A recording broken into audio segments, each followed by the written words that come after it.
AA 1025, Memórias da Infiltração Comunista na Igreja, de Marie Carré. Esta é uma análise literária, não se trata de um audiobook e nem reproduz as opiniões e pontos de vista da autora. Pode conter ilações, exemplificações ou comparações para com a política do dia, cultura ou eventos atuais, e de modo algum substitui a necessidade da leitura da obra no seu todo. É por fim uma tradução minha do original em inglês e por isso pode conter eventuais incorreções, mas que não atrapalham o entendimento da obra. A autora foi enfermeira evangélica francesa, convertida depois ao catolicismo. Viveu de 1905 a 1984 e se tornou posteriormente freira e trabalhou como enfermeira no hospital em Paris no final dos anos 1960. Teve contato com um paciente gravemente ferido num acidente de carro.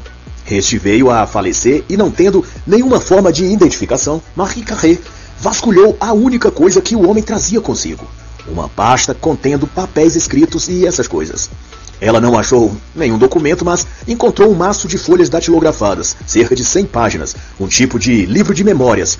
E nesse continha descrições detalhadas de um processo de infiltração comunista na Igreja Católica, onde agentes secretos da antiga União Soviética estavam sendo treinados e adentrados nos seminários católicos a fim de tornarem-se clérigos e ocuparem postos e funções eclesiásticas importantes na Igreja, e de lá reorientar a doutrina e fé católica para a direção marxista. Mas seja como for, só havia, além desses escritos e uns recortes de jornais, um cartão com a inscrição AA 1025, que Marie veio a saber depois significar aluno do seminário 1025, e que aquele falecido homem era um padre formado no seminário católico legítimo, mas que era também um agente comunista soviético infiltrado no meio católico com a missão de destruir a igreja a partir de dentro. E assim se deu que as coisas previstas ou pretendidas pelos escritos daquele homem cumpriram-se infalivelmente. E todas as mudanças profundas e revolucionárias que trabalhavam para fazer no catolicismo ocidental então ocorreram, inclusive as do Concílio Vaticano II. E logo no início, ela chama a atenção, de forma chocada, que uma das artimanhas para induzir mudanças na igreja e não ser impedido ou combatido pelos verdadeiros fiéis da igreja era convencer mediante lavagem cerebral e o uso estratégico das palavras que o católico tem o dever de ser fiel e de acatar tudo o que vem do Vaticano e de seus padres, bispos e cardeais, considerando que, não importa o que seja, deve ser obedecido, sem nenhum questionamento ou coisa do tipo, pois seguir a hierarquia é seguir o que Cristo deseja. Ou seja, a piedade católica vira uma arma contra os próprios católicos, que são ensinados que obedecer o que a igreja diz, não a igreja talvez, mas alguns dos seus líderes hierárquicos, pelo menos, é o que faz da pessoa um cristão fiel, e deve ser vivido isso ao extremo. Daí, sem que percebam, os devotos católicos passam a colocar a obediência acima da verdade, e obedecer se torna um dogma por si próprio, não importando se o que está obedecendo tem lastro na verdade das Escrituras, do magistério da Santa Igreja e da tradição de 2000 anos. E segundo Marie, essa foi uma técnica introduzida pelo projeto comunista infiltrado na igreja, conforme os escritos do falso padre de quem ela cuidou no hospital antes dele falecer. Esse é um método sorrateiro e bastante ardiloso. Trata-se de usar o pretexto da obediência à igreja, que para o católico é uma das principais virtudes, para manipular seu comportamento e torná-lo passivo e apático diante de tudo que a infiltração comunista vai operando de dentro para fora na própria igreja. Nas liturgias, nas praxes da tradição, nos ritos, nas formas cerimoniais, nas indumentárias e, por fim, até nos sagrados dogmas da fé, indo assim até que a igreja se transforme por fim em algo irreconhecível, uma caricatura com o mesmo nome de católica, mas na prática uma outra coisa, muito fora do que a noiva de Cristo deve ser, e conforme o tesouro da fé e da tradição recebido e preservado desde os apóstolos. A princípio, já treinado como agente secreto soviético, o futuro padre infiltrado foi designado pelo alto escalão do Partido Comunista Russo a ingressar num seminário católico e tornar-se clérigo ordenado. Ele iria primeiramente iniciar os estudos na Polônia e depois transferido para os Estados Unidos ou Canadá, pois, segundo o partido, os seminários na Europa naqueles tempos eram muitos devotados e rigorosos com a doutrina e tradições cristãs. Era preciso um lugar mais ambivalente e relapso. E assim a tarefa do homem foi dada: fazer o mundo perder a fé, ou mais especificamente, fazer os cristãos perderem a fé. E, após a reunião que definiu as metas do futuro falso sacerdote, ele passou a traçar quais táticas usaria para perverter a igreja de dentro para fora. E sua percepção foi que as pessoas dentro da religião respondem ao medo, isto é, elas tendem a apegar-se mais à sua fé e ritos religiosos quando sentem medo da condenação eterna, do castigo aos pecadores, etc. Se então remover-se delas o medo de quaisquer consequências do pós-morte ou aqui nessa vida, elas por si mesmas vão perdendo o interesse na santificação e aderindo à frieza e ao pecado, e consequentemente se distanciando da fé e da própria religião. Então a estratégia do seminarista seria, depois de tornar-se ele sacerdote, demover a crença no inferno, no castigo divino e nas consequências do pecado. Ele iria convencer os fiéis através das homilias e catequese que tais doutrinas eram coisas arcaicas e mitológicas, que não refletiam mais o pensamento de homens esclarecidos nos tempos atuais. Se Deus é amor, como condenaria alguém a um sofrimento eterno? Se ele é perdoador e bondoso, como castigará alguém só porque ele pecou, cometeu um pequeno deslize humano? Basta pedir perdão a Deus e tudo estará bem. E com esses ensinos, pouco a pouco, a fé de muitos iriam esfriando-se. Era o que ele pretendia, pelo menos. E aqui serve um esclarecimento. A insígnia AA 1025 que ele recebeu não significava apenas um código de seminarista, mas uma chave de acesso que o identificava para que ele recebesse correspondência secreta das centenas de agentes espalhados por toda parte e lugar. Cada um desses, quando incumbido de contactá-lo, mesmo sem conhecê-lo, o identificaria por aquele código e lhe entregaria informações, protocolos de procedimento, diretrizes, instruções ou algum equipamento de que ele precisasse. A AA 1025, como lhe foi explicado, significava, por sua vez, anti-apóstolo, e o número 1025 era porque antes dele 1024 padres ou seminaristas tinham já sido designados a missões equivalentes. Isto é, tinham sido treinados e infiltrados na Igreja Católica em todo o mundo. Mas o que também vale a pena ser dito é que esses agentes secretos, imbuídos de infiltrarem-se nos seminários católicos, tinham uma característica essencial, e em comum a todos eles. Todos eram ateus. Ou seja, estavam comissionados a se tornarem padres e a subir de cargos na hierarquia da igreja, no entanto, não acreditavam em Deus ou tinham qualquer sentimento religioso. Por isso, destruir a fé e corromper a religião era algo que fariam sem remorsos algum. E até considerando um favor que estavam fazendo ao tirar as pessoas da cegueira da religião, como pensam normalmente os ateus.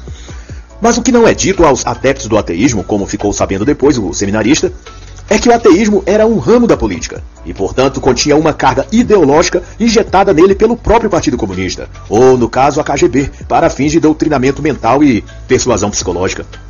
E ademais o seminarista presumiu que buscaria fazer nas paróquias e comunidades católicas surgir um tipo de revolução, onde a igreja se tornasse convencida de que foi por anos negativamente exclusivista e preconceituosa, e que tinha agora de expiar esses pecados abraçando todas as outras religiões e crenças e se misturando a elas, trazendo-as para dentro da liturgia, adaptando os cultos delas ao missal católico e chamando então de ecumenismo o que se tratava pura e simplesmente de contaminação espiritual.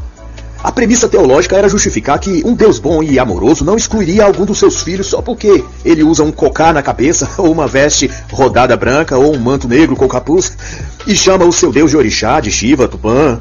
Os católicos precisam ser convencidos, dizia o falso clérigo, de que há também pessoas santas e aprovadas por Deus no protestantismo, no candomblé, no espiritismo, no esoterismo e por aí.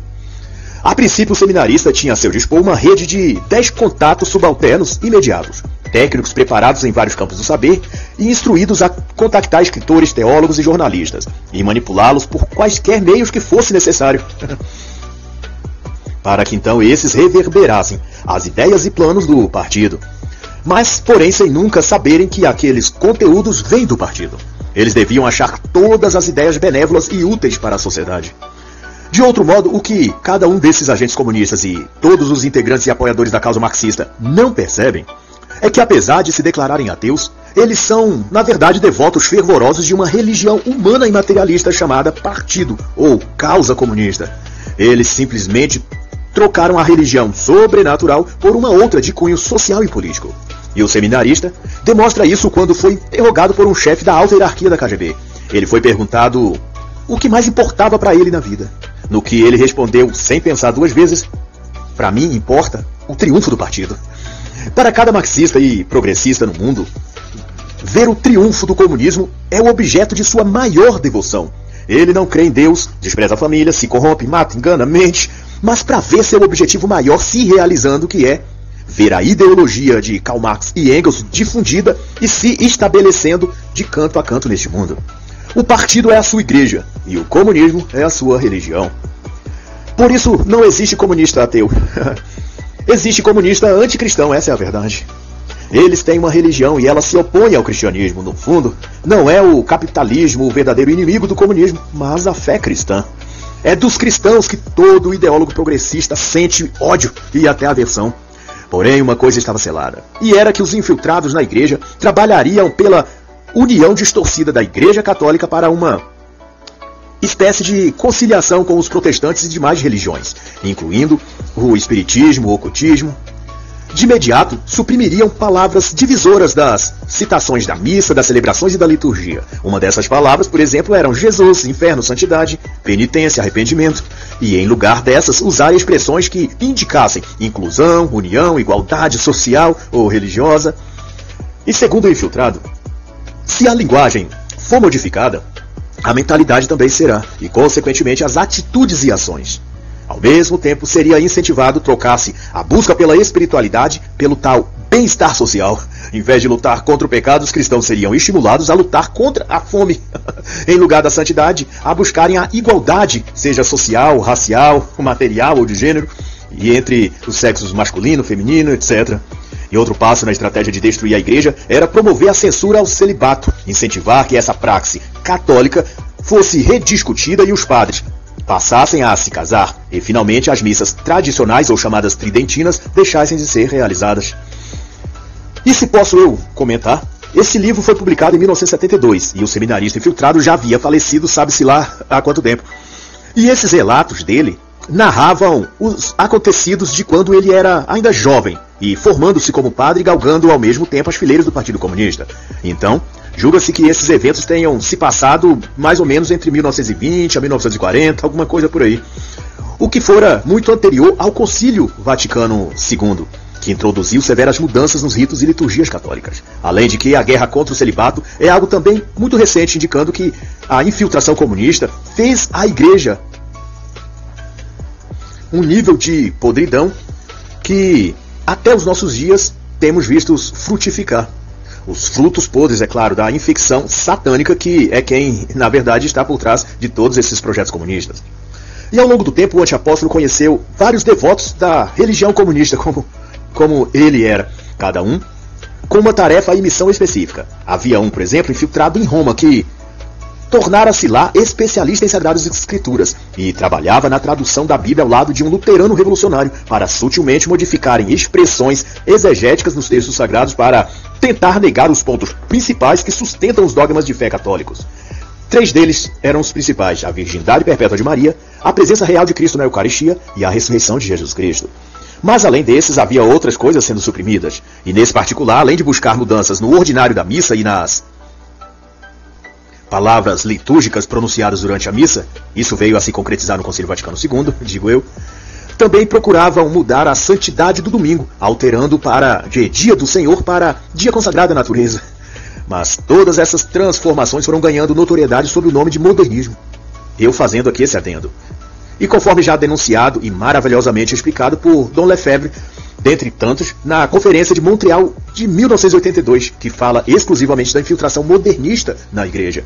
Mas depois disso, o infiltrado foi aconselhado por um agente, também disfarçado de clérigo e muito mais experiente que ele, a procurar vigorosamente em todas as religiões não cristãs o que mais exaltava o homem, o ser humano, e então investir na promoção daqueles pontos, a fim de que se criasse esse elo em comum entre elas e desenvolva então uma religião em torno do próprio humanismo, em que se acentue apenas valores humanísticos como solidariedade, perdão, conciliação das diferenças, inclusão, combate à fome e à injustiça social e por aí. Todas coisas aqui dessa terra, para que então as pessoas católicos, os cristãos, se esqueçam das coisas que consideram celestiais, como arrependimento, santificação, salvação. E outra vez eu comento que é essa a denúncia que faz Orlando Fedeli na sua obra Antropoteísmo, a Religião do Homem. E por assim, os planos de destruir a igreja não paravam. O anti-apóstolo concebeu também, junto a um dos seus comparsas, que para defenestrar ainda mais a igreja, deveriam também investir na dessantificação, com perdão do termo. dos padres, dos clérigos e, se possível, até dos bispos e cardeais, o que queria dizer derruir nesses o sentimento de sacralidade ou de devoção, incentivando-os a abandonar, por exemplo, o uso da batina, passando a aderir roupas modernas e populares, como jeans, camiseta. Essa era uma estratégia de afastar a mentalidade visual cristãos, tanto para aproximá-los das coisas do mundo, como também para secularizar o ambiente das cidades, já que era comum as pessoas em Roma, por exemplo, ver um padre de batina a toda esquina. E isso evocava nessas pessoas a devoção e recato religioso. Ao passo que quando os sacerdotes passassem a vestirem-se como pessoas comuns, o sentimento piedoso seria então afundado pela moda e coisas desse mundo. Um padre de batina representa visualmente a presença de Cristo entre nós, porque ao vê-lo sentimos uma obrigação moral de sermos reverentes e piedosos às coisas cristãs. E é essa piedade que o secularismo tenta a todo custo corromper. Mas eu deixo para os devidos aprofundamentos a recomendação das obras Infiltrados, a trama para destruir a igreja a partir de dentro, de Taylor Marshall, e Adeus, Homem de Deus, como corromperam a igreja católica nos Estados Unidos, do senhor Michael Rose. E se vale como instrução para os católicos, o Papa Leão XIII declarou em encíclica que devemos evitar familiaridade com ímpios libertinos e com aqueles que se escondem sob a máscara da tolerância universal e que querem conciliar a Igreja de Deus com o Estado sem Deus, o Evangelho com as causas revolucionárias. E o antiapóstolo vai dizer também que ele tinha certeza de que quando os jovens encontrassem sacerdotes nas ruas que viviam e se vestiam como todas as outras pessoas, eles não mais desejariam imitá-los. Não haveria mais nada de inspirador nos ditos homens de Deus. Mas também surpreende o que o homem infiltrado diz acerca deles, os agentes comunistas. Muita gente pensa, diz ele, que apenas os cristãos realizam sacrifícios. O que não sabem é que um comunista é capaz dos maiores sacrifícios pela causa do partido. E no esforço de causar mal à igreja, o seminarista, amparado por seus comparsas da KGB, começaram a promover uma campanha contra as genuflexões e costumes piedosos dos católicos, tais como carregar ou portar o terço em local visível, fazer o sinal da cruz e outros gestos da mística católica. Diziam que esse excesso de zelo parecia arrogância aos olhos dos irmãos de outras religiões. Se os católicos quisessem se aproximar deles, tinham de abrir mão de exibir adereços, gestos ou falas que ofendiam a fé daquelas outras pessoas. Era o ano de 1940 e já se profetizava diversas dessas mudanças, mais tarde todas efetivadas pelo Concílio Vaticano II. Uma delas era a remoção do altar e sua substituição por uma mesa. A intenção, não revelada fora do círculo de infiltrados, era fazer Jesus parecer apenas humano. Um altar ou gestos de reverência à imagem de Cristo ou da cruz destacaria sua divindade e despertaria no povo um sentimento de devoção e de espiritualidade. Outro ataque também foi o de anexar na Igreja Católica os mesmos costumes ou hábitos dos protestantes, seja nas músicas, no estilo das homilias, ou no aparente fervor quase dançante de se celebrar os cultos, dizendo-se estar recebendo o Espírito Santo, ou um avivamento. E concomitante, tornar comum no meio católico as mesmas coisas que são aceitáveis nos meios protestantes, ou seja, o divórcio, a contracepção, o sexo antes do casamento. Mas também eram promovidas traduções modernas da Bíblia, sob o pretexto de atualizar a linguagem dos tempos de Jesus para a nossa realidade. A alegação era que ter uma Bíblia adaptada a seu tempo e realidade levaria os jovens, pelo menos, a ler e querer conhecer mais as Escrituras e também a Deus. Só que essas mudanças nos textos sagrados buscavam distorcer o sentido original e dar margem para interpretações equivocadas, tal como acontece entre os próprios protestantes, onde cada um tem sua própria interpretação do que quer que leiam na Bíblia. O que favorece o surgimento de novas correntes teológicas e milhares de novas denominações evangélicas. Cada uma saída da mente de um pastor ou pessoa qualquer que, ao examinar livremente a Bíblia, a entendeu do seu jeito particular. E Marie Carré cita o exemplo que o próprio Infiltrado comenta de ter feito com que fosse introduzido numa das versões da Bíblia.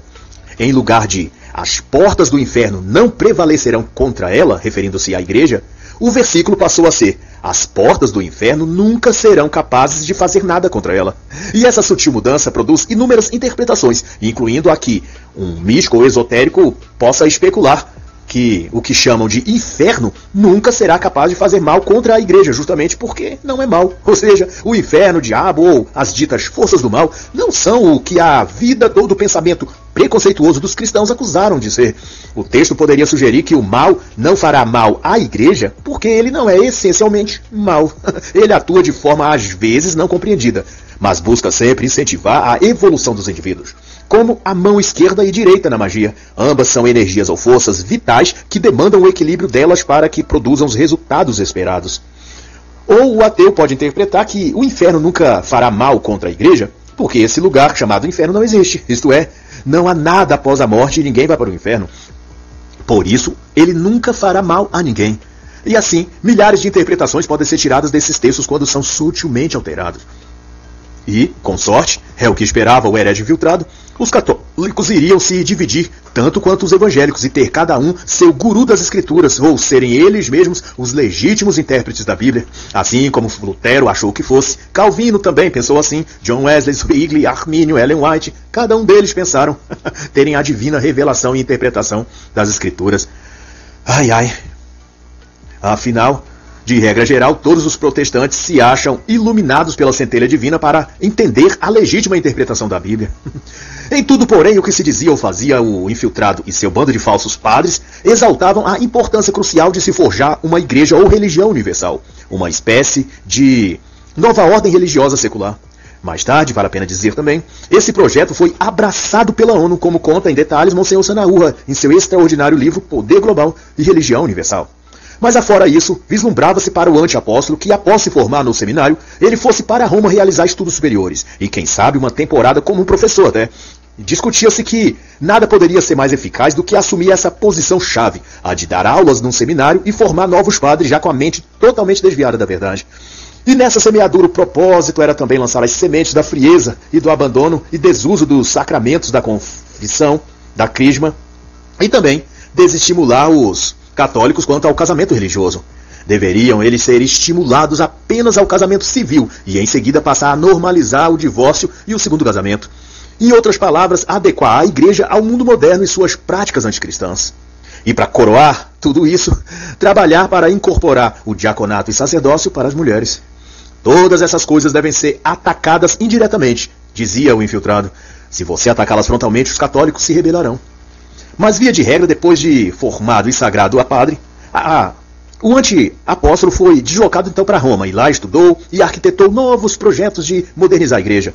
Lá subiu a cargos importantes e se tornou especialista em tramas obscuras e em perverter a doutrina com ambivalências, usando termos e expressões aparentemente cristãs. Ele reivindica, por exemplo, a criação da expressão espírito do concílio, que depois se tornaria a chave mestra por através da qual todo tipo de heresias e modernismo foram introduzidos no Concílio Vaticano II. E como fica demonstrado, esse próprio concílio e tudo que veio depois dele foi contaminado e preparado pelos inimigos da igreja. Pessoas como o infiltrado, que tem por única missão destruir a fé de antigamente, destruir a igreja de sempre, destruir o próprio cristianismo. Mas assim está escrito: pois também eu te digo que tu és Pedro, e sobre esta pedra edificarei a minha igreja, e as portas do inferno não prevalecerão contra ela. Mateus 16, 18. E assim encerra a análise da obra AA 1025, Memórias da Infiltração Comunista na Igreja, de Marie Carré.